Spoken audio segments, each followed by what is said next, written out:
You mentioned that Grim Lavamancer. You're looking for something like Monastery Swift Spear? Yeah, or even Soulscar Mage. That's a wizard, so it fits a little bit better, but a little bit slower, but even still costing 1 is what I'm looking for. So Swift Spear is a monk, right? Yeah. So it's part of the Jeskai. There's a lot of creatures when you look at this wizard stack where you think, oh, look at all these options. And then you look at them and it's like, oh, that creature is just not a wizard. Yeah, the deck's pretty heavy on 3 mana creatures. There's 2 Vendilion Click, 3 Nimble Obstructionist, and an Adeliz the Cinderwind, so that stuff's all wizards. I'm glad to see this deck back in the feature match area. In Indianapolis, this deck had a ton of legs to it. Jeff Hoagland was our last undefeated player. He's kind of the 1 seed in the top 8. Really put on a clinic with the deck, and then it disappeared. We didn't see it on the tour for the next month. The deck definitely has some weaknesses. The removal spell heavy decks that are gunning for humans can be a really big problem for decks playing Delver of Secrets. Sure. Now Rosum's not on a removal spell heavy, not on that. This matchup should be reasonable for Jordan. I don't know if I'd say good, but certainly he's got play. Yeah, it's not a matchup that you're actively hoping for. And if you're on the draw, you're actually kind of upset sometimes when leaving a Tron land. But the games where he opens up on the play, turn 1 Delver of Secrets, you can have some runaways on Jordan's side here. Yeah. Remember from old standard, Delver transforming to Mana Leak, being excellent. I have to imagine it's excellent here too. Yeah, and the counter spells are definitely effective in this matchup. Your Mana Leaks can buy some time, even against natural Tron. You can counter the first Wormcoil Engine or the Karn. Now, that doesn't amount to anything if you don't have pressure on top of it, but it's a big deal in the matchups where you do come out with an aggressive start. 7 counter spells main for Jordan Reith. It is 4 Mana Leak, 1 Izzet Charm, and 2 copies of Spell Snare. Spell Snare is kind of hit or miss in the matchup, but there are games where you use Spell Snare, Sylvan Scrying, and it's worth a lot. The mulligan to 6 turns into 5 for John Rosum. And one thing about Tron is the players that are playing it the best are going to mulligan a lot. They're asking for the hands that give them the best shot at having turn 3 Tron. Really easy to mulligan 7-card hands with this deck. Going down to 5 is where things can start to get a little bit dicey, but the deck is still very capable of just running away with games, even starting on 5 or even 4 cards. One of the things I like on the mulliganing thing principles for big mana decks, a lot of times I'll see players talk about, I'm going to keep the 6 because it's probably better than my 5. But it's not really the right way to think about it. Right. It's more like, you know those rides at the fair where you have to be a certain height? The question is like, is your 6 tall enough? And if it's not, go to 5. And like, is your 6 likely better than your 5? Yes. But if your 6 isn't going to win, it's not going to win. Right. Rosum starts on 2 Urza's Power Plants and a Walking Ballista. Not sure this hand reaches the bar at the carnival, but we'll see. Reith's just going to shoot a lightning bolt upstairs, ignoring the ballista. So his deck is actually just full of creatures that die to 1/1 Walking Ballista. The only one that gets out of that is Adeliz the Cinderwind. Okay. This is a matchup where I like putting a bolt upstairs, but I would expect at least a second lightning bolt because this is just a seal of doom for all the creatures that he plays. Well, Rosum will attack with the ballista. He casts and cracks Relic of Progenitus, and then says go. Reith had left up Mana Leak, and it looks like here's going to explain the bolt. He had an Abrade in hand that he wanted to cash in on the Walking Ballista. The situation must be that he had that other removal spell, and he has some 3-mana creature, be it Obstructionist, Vendilion Click, Adeliz. He'll make Delver of Secrets, and no more lands for Jordan either. But that makes sense, right? If he has the Abrade in hand, that's going to be pretty dead in this matchup. Bolt's pretty dead, so sending Bolt upstairs and then Abrading. I like all of what Jordan's doing here. Yeah, and the Delver's a little bit late to the party, but Rosum, we saw him miss a 3rd land, and he has only produced 1 type of Tron land. Yeah, and big turn swing here. Jordan end step Wizard's Lightning on Rosum to put him down to 14, and now transforms his Delver off of Izzet Charm as Rosum drops to 11. And with Rosum not cracking that Chromatic Sphere here, it very much feels like he has a Sylvan Scrying in hand that he wants to resolve. And that Izzet Charm's going to stop that. He'll crack Chromatic Sphere, and I love Reith's setup. He has both Izzet Charm and Mana Leak in hand, which should both be Time Walks that deal 3 here. he almost has this game locked out. Yeah, in the games where Tron has to cast spells to find their lands, a deck like Izzet Wizards can really punish you. It feels like the way that this Rosum can win this is if he, and I know this is like how Tron always works, if the next 2 cards of his deck are just Urza's Tower, Urza's Mine, maybe he's fine. Right. And he'll go for Expedition Map. This is a nice play by Rosum, and then Ancient Stirrings. He knows about the Izzet Charm, so he's trying to play around it. I'm a little surprised to see no action on either spell there. Snapcaster Mage end step. Love this play by Jordan. Rosum found a Chromatic Star, not a land even off the Stirrings. He'll go down to 6. Yeah, so Jordan increased his clock there, but I think he would get a bit punished by a Tron land. And Rosum going to pick up the cards. Looks like Jordan's hand also had another Lightning Bolt in it, so if he hadn't picked up the cards there, it would have been just the next turn. Reith, a quick game 1 winner here. So we look over to the sideboards. Yeah, and then Reith also is going to have some additional powerful spells on the sideboard. On this list, he has 3 Negates, 2 Izzet Static Casters, 2 Gut Shots, 2 Surgical Extraction, 2 Relic of Progenitus, 2 Alpine Moon, and 2 Spell Pierce. So I could see him boarding up to 7 cards here. Those 2 Alpine Moons, those are kind of the obvious one. Yeah. The 2 Spell Pierce are going to give him more game. It's a little awkward on the draw, but when you're on the play, Spell Piercing Expedition Map actually just ends some games before they start. Sure. And those extra Negates to fight over Karns, those are pretty powerful as well. So I want to ask a question. With a card like Spell Pierce, we already see in his deck an Izzet Charm, 4 Mana Leak, 2 Spell Snare, and now 2 Spell Pierce.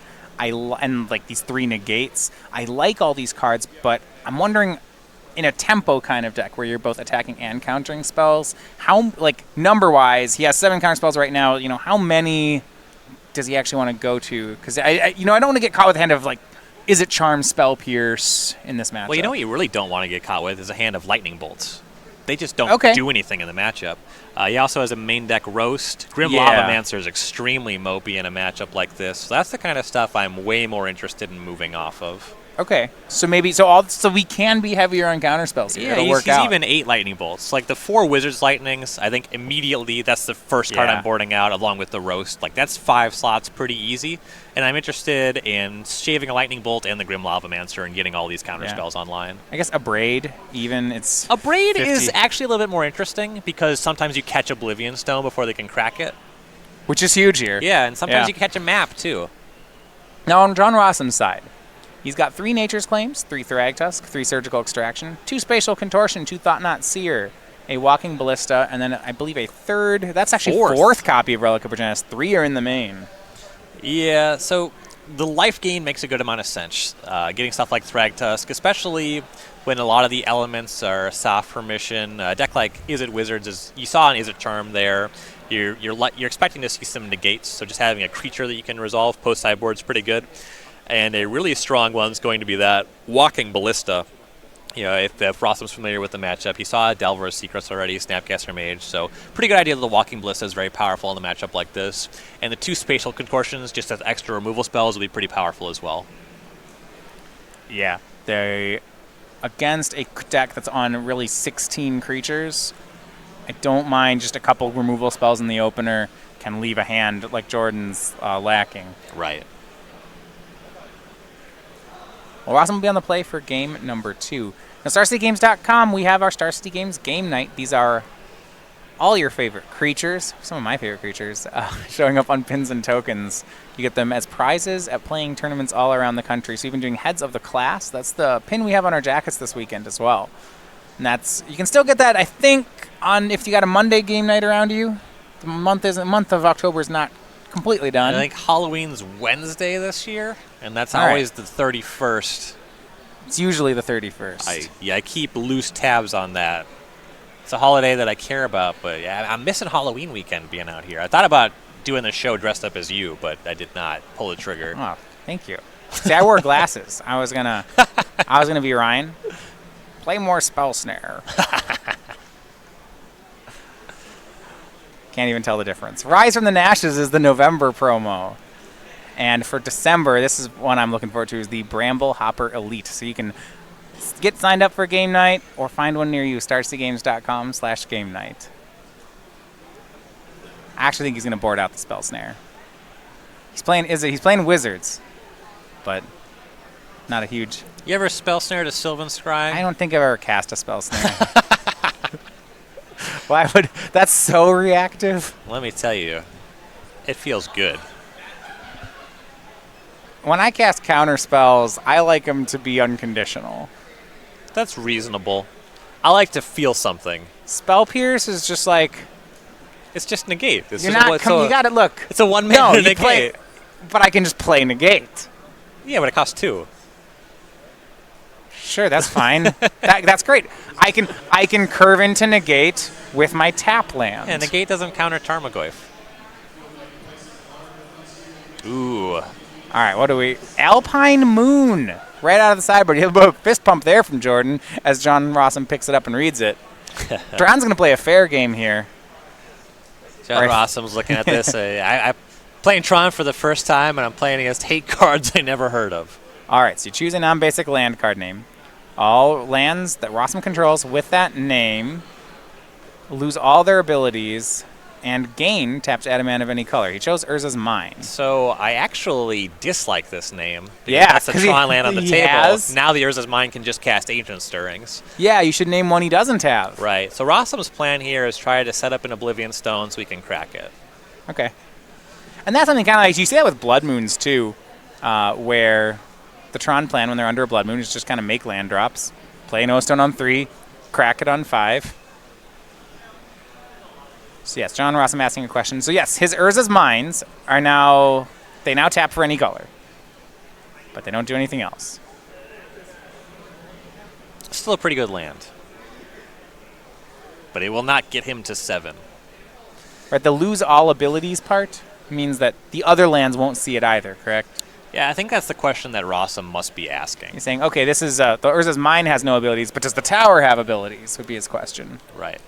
I believe the answer is no. They're going to spend some time thinking about it, though. Yeah, I don't think your tower is going to... You're playing fair magic. It'd be a really weird card to print and then later to play if it didn't shut off Tron. Yeah, if it actually didn't shut off the other Tron pieces, I don't think it would be in anyone's deck list. Right. I'm going to make it so you only have 6 mana on turn 3. Then we'll see who's playing fair. Yeah, you have to cast the Worm Coil instead of the Karn. Gotcha good. You'll need like 5 lands if you want to cast that Ulamog, Buster. So the idea here, this is the first time I've seen the card here on cam. I think we've covered the card. Urza's Tower or Power Plant would have been the correct name here? Yeah, you just want to try to find one that he hasn't already found. And the issue is now that the mine that he controls, he can use that for green mana, which means he can just cast Ancient Stirrings here, and the card that he's looking for is Oblivion Stone. So the fact that he can just play more Tron lands and resolve Ancient Stirrings without trying to produce green mana otherwise is going to be a problem. It looks like he did have Tron set up. Urza's Power Plant in hand. Now he'll just be searching for land drops.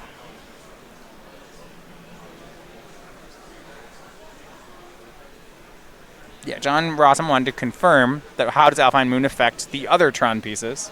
And the answer is, well, it does turn off Tron. They will tap for a colorless, and that's what they'll do. Sylvan Scrying here from Rossum. Well, he's got Tron. Doesn't do anything, but he's got it. Right. In this situation, you're supposed to find another mine? Or you still find Tron in case the Alpine Moon goes away? You want to get Tron online, and 2 green mana is not really that different from just having 1. You can't Ancient Stirrings into Ancient Stirrings. Sure. Amusingly, it's tapped for a mana of any color, so I actually, if he didn't have the Power Plant, he couldn't cast Spatial Contortion. Yeah, he was on all mines. Yeah. Yeah, you can't choose colorless when you're naming colors. Young Pyromancer is the play here, turn 2 from Jordan. You get some pressure down. And we'll see Ancient Stirrings from Rossum. And yeah, just casting it off versus mine. Nice. Nice work. I assume if he had Oblivion Stone, that's what he'd be spending his turn doing. So that's what he's looking for.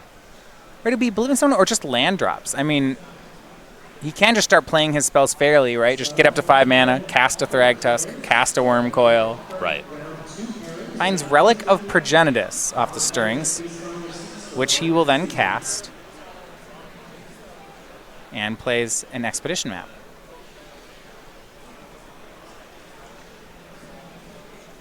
Back to Jordan we go.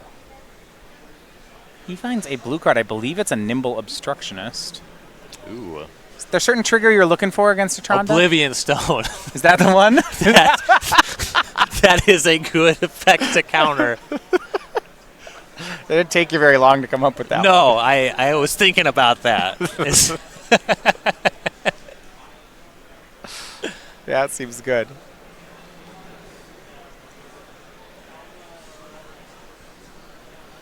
There's plenty of targets. You can go for Expedition Map or whatever, but Oblivion Stone's the problem. Oh, and where's the Adelies? The Cinder Wind. That's the one of in Jordan's deck, and it'll attack on in. Yeah, so Adelies pumps every wizard you control, +1/+1 for every instance and sorceries you cast It's that got turn. super prowess. Yeah. Also flying in haste. Now, currently, Jordan controls one wizard. Young Pyromancer, again. Yeah. Not a wizard. Now, Adelies just pumps the wizard, so it wouldn't pump the elemental tokens. Right. Still very good here, though. Yeah, just pumping itself, but it's flying haste, it's pressure. And Yeah. he's got the Alpine Moon to disrupt the Tron mana, so things are generally looking pretty good for Jordan. If he plays it heads up and leaves up that Nimble Obstructionist, should Rosum even have Oblivion Stone, this game's looking very good for him. Well, even if Rosum has a Thragtusk, that Obstructionist will play. You can stop the gain of 5 life. Yeah. Against Thragtusk, it might be better just cast the Obstructionist and attack twice. Yeah, that makes sense. You'll get that 5 life back almost as quickly. Right, especially once you control Adelies. You cast some Yeah. spells, the extra wizard body is worth something. Yeah, Obstructionist is a wizard, right? Yep. Another Sylvan Scrying from Rosum. We'll get some more lands. Finds a basic forest.